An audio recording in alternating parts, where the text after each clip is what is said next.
Welcome to Custom Homebuilders Solutions, also known as CHS, a job costing, full accounting, and profit management software designed specifically for the professional home builder. Hello again. We're going to continue our videos about fill-in draw worksheets, spreadsheets type things that we started in a previous video just before this one. So I clicked on this button up here to get to the one that says draws in it, and I'm going to click the button for draw requests, and I'm going to select my job that I'm always demoing with, so pay no attention to my numbers. There might be some weird things because I'm always just demoing and making up stuff. So we're going to talk about fill-in draw spreadsheets using amounts in this video, and then we'll be getting to the one with percents. As I said before, if you click the help button, it's going to talk about how this is a fill-in. You fill in the numbers. Fill-in spreadsheets are standalone and do not react to any accounting data in CHS. These are just a couple of draw type request things that I provided in case your lender's insisting on their own categories instead of ones that would be created by the smart ones that are cost plus markup, cost plus builder fee, or percent complete that you use for fixed. Those are very smart ones and bring in a lot of numbers for you from CHS, like the revenues, and gives you totals and how much is left, remaining to pay, etc., etc. These are just spreadsheets that you can use if you like this kind of style. But again, it's like my old Excel spreadsheets. They're not smart as far as the numbers. You're going to have to type those in, etc. So we will try one with amounts. And it's going to detect, whoops, I accidentally started one a second ago and I didn't mean to. Let's delete this. Then this is how you delete an entire spreadsheet in case you decide that you don't want it anymore. And an audit went into the audit table that I had just done this. So let's do one with amounts.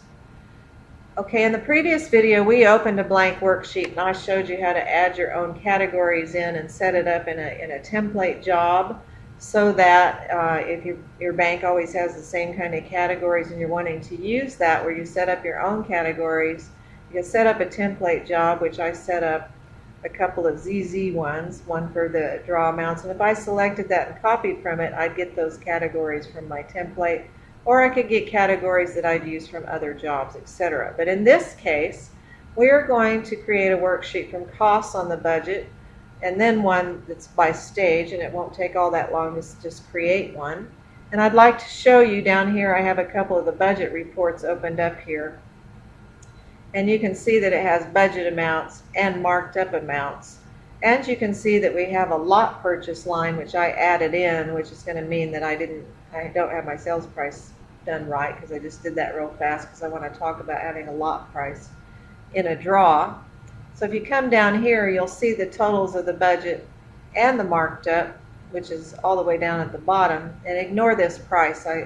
If I was leaving that lot price in, which I'm going to take out, I should go change my price to $554.070, $517 if I'm going to do these type of draws probably.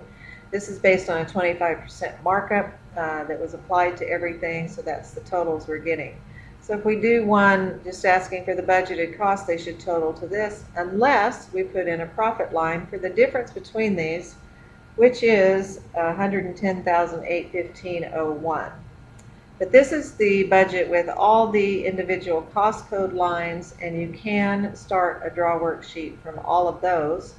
Or you can do this button that says bring them in, just the stage categories. And I'm going to show you the report of the budget grouped up into stages. Now you can set up job stages. Please watch videos about that, and they might be stages that pretty much relate to the time or the things that your bank is requesting for how you're drawing things. So the stage might be you're done with a certain stage and you go draw. So you might title these more similar to what the bank wants you to, and you can set up to 48 stages. This is just the stages this builder has. And you can see how it's then totaled things by stages rather than by cost codes, and has the same totals here. And that might be a cleaner, easier draw worksheet for you to do than one from the budget. And again, you could just set up your own categories and fill in your own numbers. But if you're wanting to start one from the budget, you can do that. So Now remember when I pulled up that report, I showed the cost and I showed the marked up total. And I said the difference between those would be your profit, which I already wrote down here is 110,815.01, which I'm putting into here because, and you don't have to put anything in here, you could just draw the budgeted costs. Over in the marked up, it already has the profit in it when you do that, so you don't even have a block for that. But maybe I want to add a profit line that I'm taking so much percent as I do my draws. I mean, I'm taking so much, some amount every time I do a draw of that profit. So by putting this profit line in, when I open one based on costs, on the cost codes, you're going to see that it's going to total to that marked up amount that we saw. So I'm going to click the button and I'm going to say I want to start a new spreadsheet based on the costs on the budget. And that's what I'm doing. So what you can see here is the total to draw is that 554,075.17 marked up amount, because one of the categories, besides all the cost codes and the budgeted amounts, one of the draw categories is added by CHS to be profit margin, because I typed in that amount there. That is the difference, so it's making it be a marked up amount. I'm going to demonstrate how we're filling in column 1, 2, 3, 4 for column 1 for our first draw, column 2 for our second draw, and what happens here and how you do that after I bring in one by stage. This one came in with all the cost codes on the budget that had amounts in case you're wanting that to be all your draw categories and to deal with all that, which I think is really an awful lot to deal with there. So I think you should prefer stages. But first of all, before I leave this, I'd like you to notice that there is an option lot purchase 75,000. Now see this loan total up here and upfront draw and net to draw. Upfront draw might be a lot draw, or it could be some down payment you got, and the amount you're going to draw in this spreadsheet is this net to draw amount. So if I click Edit Interim Lender and Loan Info, I could type in, I don't know who it will be, Compass Bank.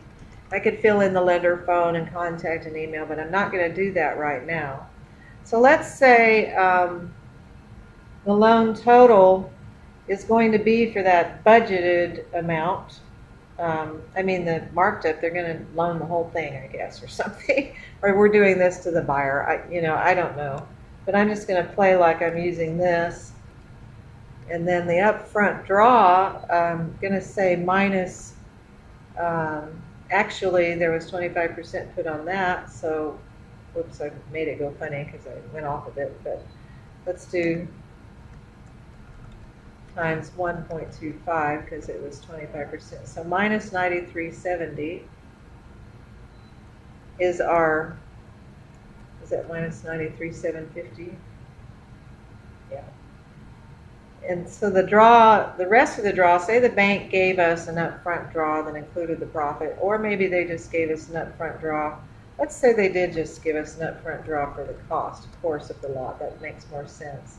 So our net to draw is going to be 479,075.17. And I'm going to submit that so that it shows up here on the screen and then close it. And you can see those amounts up here. So if right here it says to edit or delete a category row. Notice these are all rows and it's highlighting the row. But if I click on one, I can do some stuff to it. But one thing I can do is delete a row. So I'm going to delete the $75,000 because I don't want it. I've already got that. I don't want it included in this draw spreadsheet. So if I delete that and click OK, let me cancel for a second. You'll notice over here the total to draw is still 554 instead of this 479, but if I delete this row, we should get the same amount. So let's delete that. It wants to know if that's okay. So it's deleting it and refreshing, and now notice that the total to draw using this worksheet is going to be 479,075.17. And that's how much we'll be drawing. To do my demonstrations, I'm going to delete this. It's the same concepts, whether it's no matter what your categories are, etc. And I'm going to delete the entire spreadsheet. And I'm going to create one from the stages. And I want that profit in there again. It's cleared out just because it thinks all of it went away. So I'll add the profit line in, and let's create one from stage categories, which will give us the same totals at 554, 075, etc. And we know that lot price was in stage 0. There's other things in stage 0. So I want to edit this line to go ahead and get that lot price out of it. So I have a calculator down here, so I'll clear that. And we'll do 100,812.80 minus 75, which means I want 25,812.80 in my to draw amount. So there you go. With that, if I submit this, we'll come back to filling in these column things. If I submit this and close, you can see we now have our 479, 075, 17. Your total to draw, whatever you decide to be entering for these amounts. By the way, if you click fill in column amounts, the total to draw column will also be available, and this is what we'll be clicking to draw for column 1, which I'll come back to in just a second. But you'll notice that you can change all the totals to draw here, and if you want to keep seeing what you've done and what those totals are, you can open a 12-column report. It takes too long to recalculate the totals on this, so I like it so that you can click here, type, click your down arrow key. See, like if I did type something there and then I click my down arrow, I can keep going down. The same if I'm in this column over here. Sometimes if there's a bigger number, it'll scooch over a little farther, but that's just the way it is. So that's the way you can come in and just run down the entire categories and fill in all the amounts real quick. And each time you do it, it saves it so that when you come back, you've got them. So let's say I am ready to do column 1, and I want to set up for my first draw and maybe for my second draw. If I click on the column amounts, I prefer to do it that way. Like I said, you can click on a row and fill in all your columns, column 1, column 2, for this particular category, or change the category title here, or delete the category. Plus you can put in your total draw to amount that you're going to be drawing for that particular category. But I'm going to use that fill in column amounts that we saw a second ago. And if I do column 1, this means I'm going to be filling in amounts for the various categories down the columns. If I click this forward arrow key, it's showing the amount remaining. Here's the total to draw. Here's the amount from all the columns that has been included on some columns already as drawn already. If I click the arrow key, it's going to supply the amount remaining into that column. And maybe I want only part of this, like 2,000, for start memo construction. That's all I'm drawing is 2,000 this time in column 1. Then I can keep going down and decide how much of these I want in column 1. If I close it and then close that, you'll see those amounts in column 1 and what they total to at the top. Now and that's what you might be producing for your first draw, which we'll see here in a second for the draw request reports. But let's fill in column amounts in column 2. And column 2, we'll already know about what we had in column 1, in other words, in the drawn column. See this drawn stuff already. So I want the rest of this start memo. So I'm going to click my forward arrow key, and maybe on this one, I want just 30,000 of that one. And so remaining to be in column 3 probably would be 12,119. But maybe there's something I want of this. I'm paying no attention to what those categories are, so it probably doesn't make sense that this stage would also have some of this money in it, but I just want you to see that. So I'm going to close this. And you'll see the 3 amounts that I put in for draw 2. So what I'd like you to, and you could keep going. Now we have columns 1 through 12. And in a minute or after we play with things, I'll show you how you move the total of all these columns into column 1 in case you're needing to have draw 13, 14, 15. So column 2 starts becoming draw 13, etc. So I'm going to show you how we go get our reports, our draw request reports, by clicking this draw request reports button up here. And first of all, I'm going to prepare a 12-column PDF report. I just want to see everything and how it looks on a report for all the columns. And it's telling me that what it did was prepare a PDF and store it in what is our file cabinet in CHS, and that you would open this and tag it. Maybe I want to say something different. This has the date and sort of draw all column, but maybe I want to put something different as the file title it already knows, the job it already knows, the contact. If I want the buyer to be able to see this when they log on to the home buyer online, I can click show contact. But if I open the file, it opens in a PDF supplied by the program. You will probably want to click your download arrow key over here and open it in your own PDF reader, which makes it a lot easier to see and work with and to do file save and all kinds of stuff. So this is just the immediate preview, and then you could download it to save it to your own computer or look at it better.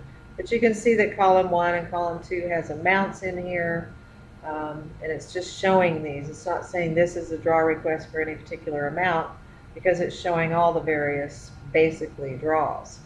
So I'm going to close that tab. It is in our file cabinet, that draw column thing. If I don't want it to be, if I think I just wanted to look at that report, I don't really want it in my file cabinet, I can delete the file from the file cabinet. So let's take a look at doing a draw request for draw number 1. And so this is our draw number 1, and we know that the amounts that we want are in column 1, so we select column 1, and we prepare a 1-column PDF report. It's telling me it's going to the file cabinet so that I can tag it and mark it to show the contact if I want by check marking and saving or changing the title. So I'm going to open this one to take a look at it.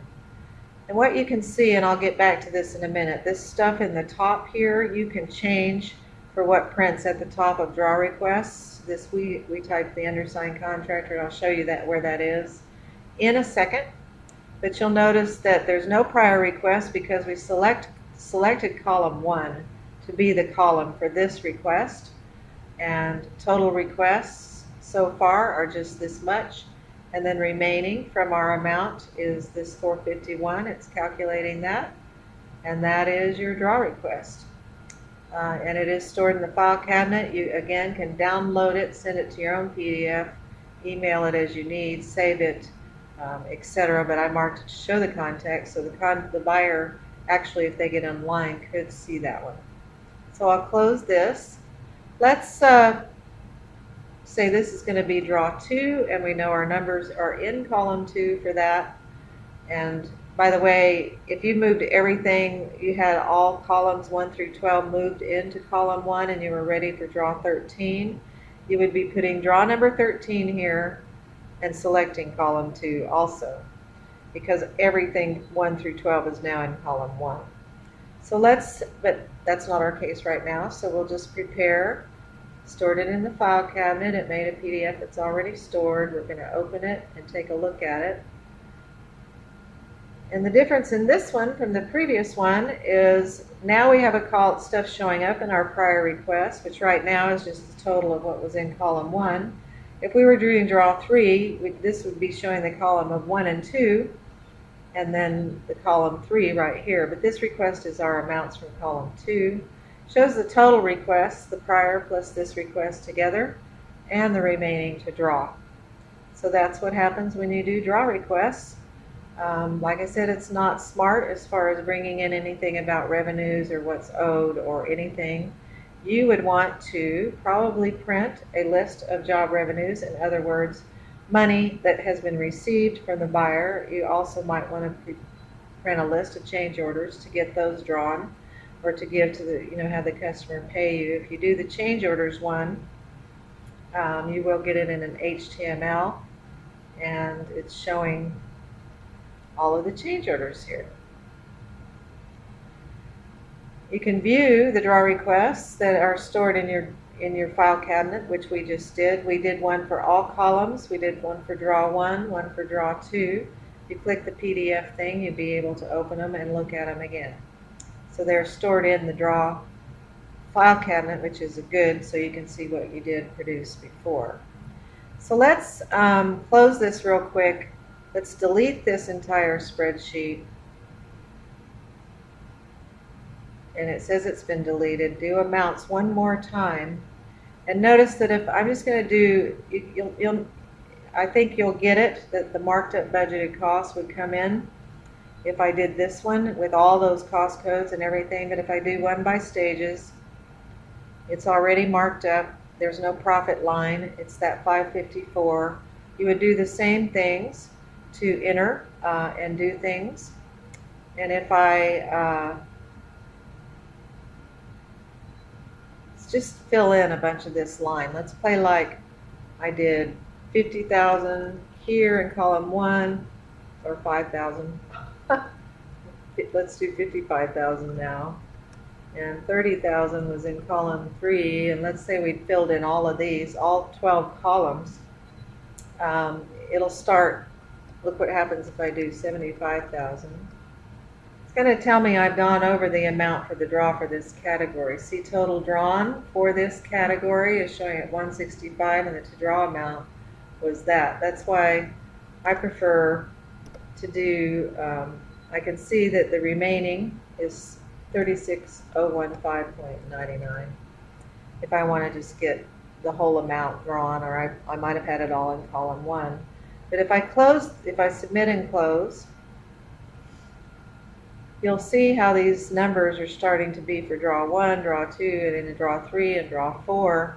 If I click the button, like I was talking about these 12 columns, and move the total of all columns into column 1, then column 1 should total to 126,015. In other words, all these numbers are going to come in and be in column 1 now, and you would pretend that there's numbers in all these other columns for other categories. But you move all of them into column 1, it explains what's going to happen, asks me if I want that, and now if there had been other ones in these, and there would have been by the time you did that, you'd have numbers here too coming into column 1 if I'd filled in things for these other categories. Again, you can click on a row to open it to fill in all the columns for that particular category on that row, or you can choose a column that you want to work on by clicking this fill in column amounts like I did a minute ago. So I will stop this video. I'll come back and do one more that shows the fill in draw requests using percents, which is often how your bank wants you to do them. And thank you for watching.